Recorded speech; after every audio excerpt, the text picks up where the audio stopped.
In today's video, I want to break down how I shot this commercial for BAPE.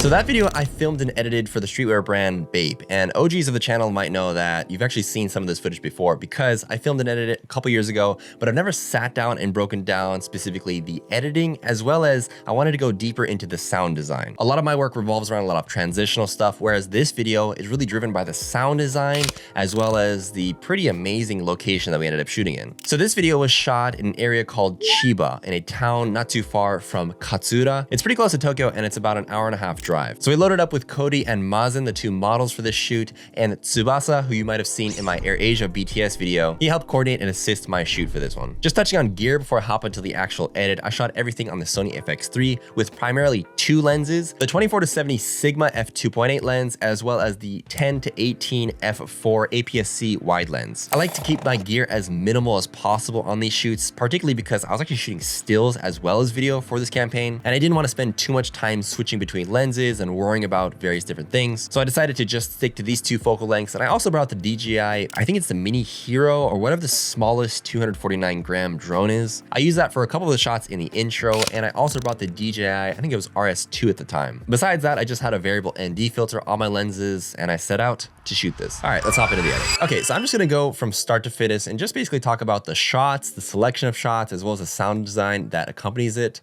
and how I thought about going through the editing process. And so in the beginning, we actually have two clips. If you'll notice here, they're both reversed, and let me just show you those specific clips here. This first clip these are shot again on that really small drone. I think it's a DJI Mini Pro. And basically, while we were in between kind of filming and shooting stills or having breaks, I like to take that time to shoot B-roll. And so I just went ahead and shot a couple clips here of just panning. One was just top down, it was directly down towards the actual sea.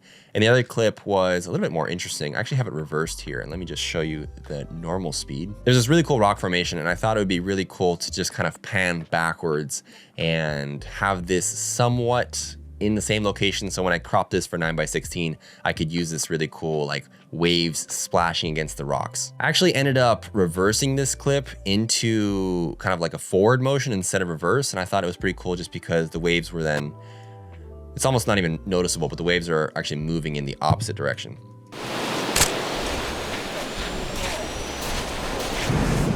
And I always like to start on kind of environmental shots to really introduce the location. And I thought this is just such a stunning location that it'd be cool to introduce those drone shots and then have this walking shot of them before we actually show the clothes and the shoes, because this whole campaign was centered around the actual trail studs, so the shoes. Now, something that I do before I even start laying any of my clips is I do what's called a radio edit. And a radio edit basically is just compiling the rough draft of how you imagine your video to be based on just the audio. Before I even had any of my sound effects laid out, I just took my track and figured out kind of the flow of it. I knew it was gonna be like a low droning sound track, so I just wanted it to kind of like build up into this final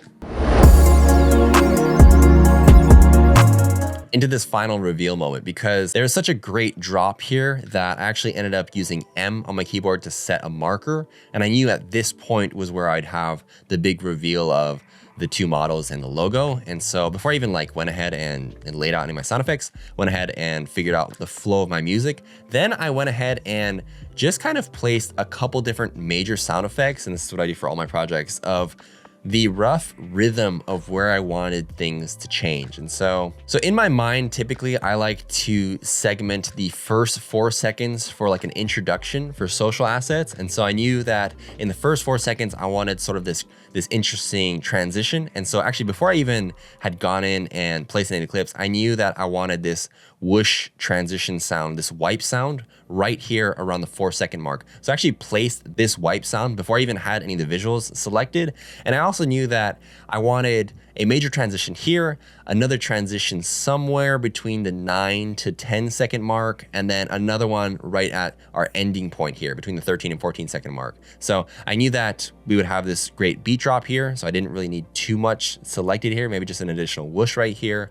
But I knew I wanted something in this area. And so I had a couple camera flashes, and I'll talk about this later, but this is where I had a little bit more sound design to kind of drive these transitions so that you wouldn't get too bored throughout the flow of the video. A great way to get rid of your logo in this case is what I did was I actually had my PNG file of the logo here, and then I had a camera flash. This is just a 35mm camera flash, kind of like, you can do this with exposure shifts, where as it flashes on screen, I have the logo disappear, and then it transitions to this panning shot. And I just have this sound effect. This is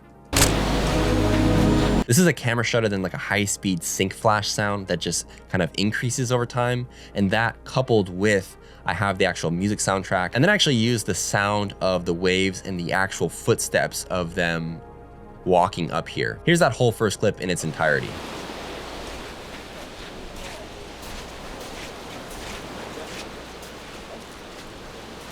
And this was shot on the 24-70, and basically I just had it on the DJI-RS2, and I just had the PTF mode where you can pan upwards as you walk. So I just had it pan upwards and follow their shoes. I ended up just using the first clip there. Before we hop into the next section, let me take a quick second to thank the sponsor of today's video, Artlist. So you've heard me talk about Artlist a number of times on this channel, and they're a great place for filmmakers and creators to find not only sound effects, music, but they also have a number of new features that are super useful for creators. One of my absolute favorite features from Artlist is Artlist Library, which is basically a built-in plugin for Premiere Pro. You can quickly search for music, sound effects, and even do voiceover, export that directly into your timeline without having to leave Premiere Pro at all. Music is fantastic. Let's go ahead and figure out a song that I like and I'm actually using currently. This song is called Fried Eggs by Aves, and you can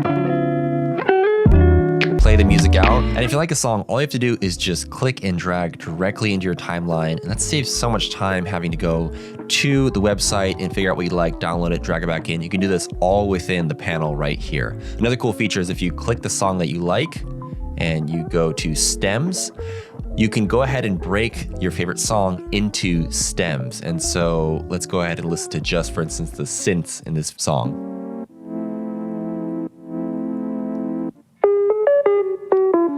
Pretty cool. So let's say if I just wanted to use a synth in this song, all I have to do here is just click and drag the synths, and it'll bring it directly into my timeline without having to mess about in the website. That's super useful. Of course, beyond music, you also have sound effects, which is honestly so convenient just to have it right here. You can find what you need exactly and just click and drag, and it saves so much time. They also have an AI to voiceover generator that allows you to create voiceovers in a number of different voices, but their new voice-to-voice tool is really interesting. It takes a quick voice memo that I've recorded and it converts it into a polished AI voiceover, keeping your tone, pacing, and emotion. I didn't even record this section of my voice. This is all generated through the voice-to-voice AI generation in Artlist. So now you've got more control over your emotion and tone without having to hop into a full voice session every time. If you're interested in any of these features, feel free to click the link in the description below for 2 free months off of any annual plan. Thanks again, Artlist, for sponsoring this video. After this, I have this motion transition, and these motion transitions, in terms of sound design, again, I have that wipe, but this motion transition is something that's pretty simple and pretty common in video editing. And if I just show you the raw clip here, you look like an idiot when you're shooting these, but basically this is a slow shutter. So it was, I think, around like 1/10 of a second. And then I ended up speeding this up about 400%. And I just used a couple of these frames in the beginning here and coupled that with the wish sound transition to make this quick kind of like cut. And a lot of people refer to these as like flash cuts. It's basically just quick blur motion over like 6 frames. These next 3 frames here are again shot on the same lens, and they're nothing crazy. I'll just show you real quickly the raw clips here. I just cut it as Mazen looked from his left to his right. And I do this very often actually, is One trick is if you don't have, or you have like a model who's not very experienced, well, Mazen's really experienced, but this is a technique that I use pretty often. And I like to have my models, if they're not doing anything with their hands or sitting, if they just look around and then cut to the actual head movement, that's a great way to kind of like cut on movement. I like to cut on movement and match it with different focal lengths. And these are just two different angles. I actually shot this and then just walked up and got a lower angle. And then the third angle is I just got a little bit closer and got a really tight shot of the shoes here, the BAPE Trails does. I actually have another kind of like flash it's almost the exact same 35mm flash transition that I have in the beginning here. And if you just go frame by frame, I used it again here to reveal this next shot. And this next shot, you can tell by the vignette, this is shot on the 10-18 f4. Because it's an APS-C lens on the FX3, you'll have this vignette. I actually like the vignette in this case. And in terms of sound design, I just have this whoosh reverse. Let me turn off the music here and you can just hear this sequence without any music. Just diving a little bit deeper, I have these big sea waves blowing, and in between I have an overflow ocean beach sea waves crashing, and then finally I have, again, these big sea waves blowing. So I just have a couple different ocean kind of ambient sounds coupled with, I think this is another camera flash mechanism. And then what else do I have here? A whoosh gust of wind left to right. And then I have another ascending whoosh. And so if you just look at the sound design here, I've got two different ambient sounds, the music track, and then I have a couple different whooshes, another whoosh, another rising whoosh, and then a camera flash that couples with this quick blur shot. And sound design is all about just layering your different sound effects. So there's typically three things. There's your music, your ambient sounds, and then your pragmatic effects, whether that be camera flashes or actual movement that is indicated by the scene. And these are all just handheld shots. Again, I've got another scene here where I believe this is just lumetri color here, and I've just increased the exposure over a few frames in between these two scenes here. And I've coupled that with this Hollywood flash impact sound, which I believe I've actually put a low pass. And low pass, if you don't know, low pass basically just takes out all the high pitched sounding tones in an audio, and basically it'll make it sound a lot more moody and deep and almost droned out. And so that's kind of an effect that I'll add a lot of times to my sound effects.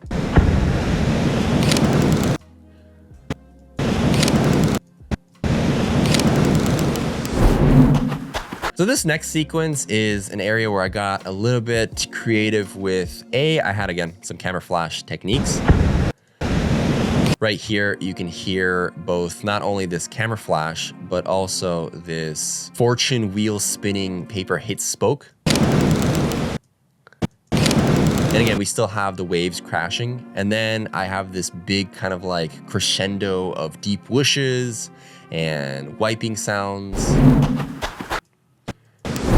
into this final walking shot. And if I just break this down a little bit further, in this clip, I just have Mazen looking up. And if you remember, that's kind of where I cut it with this flash. This flash is just a single frame of that same motion blur that I captured in the very beginning. And I have another shot here where I'm pulling out, and this is shot on, I think it's on the gimbal on the wide lens. If you notice again, here's that look at the camera or looking motion that I like to cut on here. And then this movement transition is a couple things.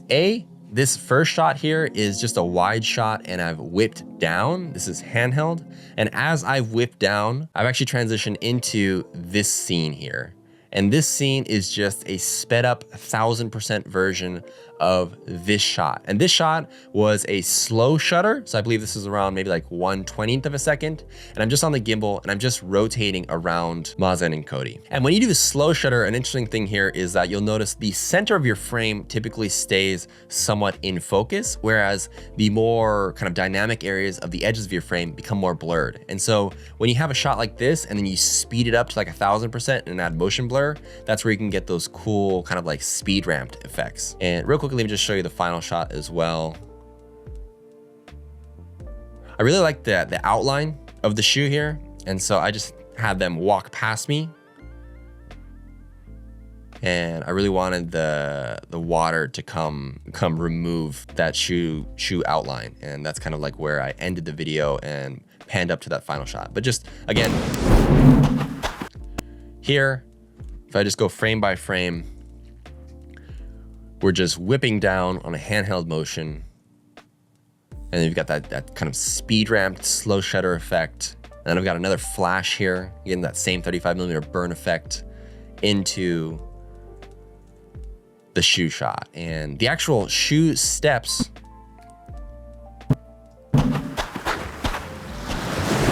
are actually not even their actual shoe steps. These are all Foley, and I just timed it so they match the actual steps here, and it just gives you that stronger sense of walking. And the final sound transition is a wave break, rolling waves crashing on the beach.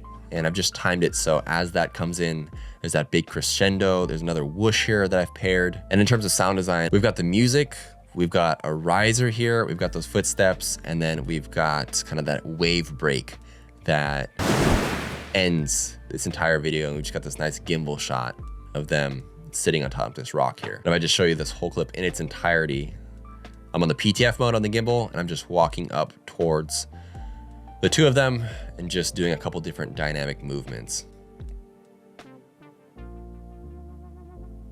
I ended up using that intro part of the actual sequence there. If you notice, I like to roll a lot on a lot of my shots. And so what that means is I like to do my first initial movement that I had in mind here. So the first initial movement I had was kind of this like PTF, this pan up motion, but then I'll keep rolling and I'll just do a multiple different variations of types of movements. I'm just looking at my camera's monitor, and just seeing what looks cool. And I'm just freestyling here. And a lot of this is just spur of the moment, what I think looks cool. And then typically you'll find a couple frames that'll end up working really well for your video. But yeah, this shoot in general, it actually only took about, I would say, the video portion. I shot all this in maybe an hour and 15 minutes, maybe an hour. And the way that I do this is I'm pretty thorough in my pre-production, not in terms of like the exact shots I want to get, but sort of like the list of shots that I need to capture. And so I knew I needed to get a couple drone shots. I knew I needed to get some very detailed shots of the shoes. I wanted to get a couple wides. And so I just kind of like a checklist of different shots that I need to 100% get.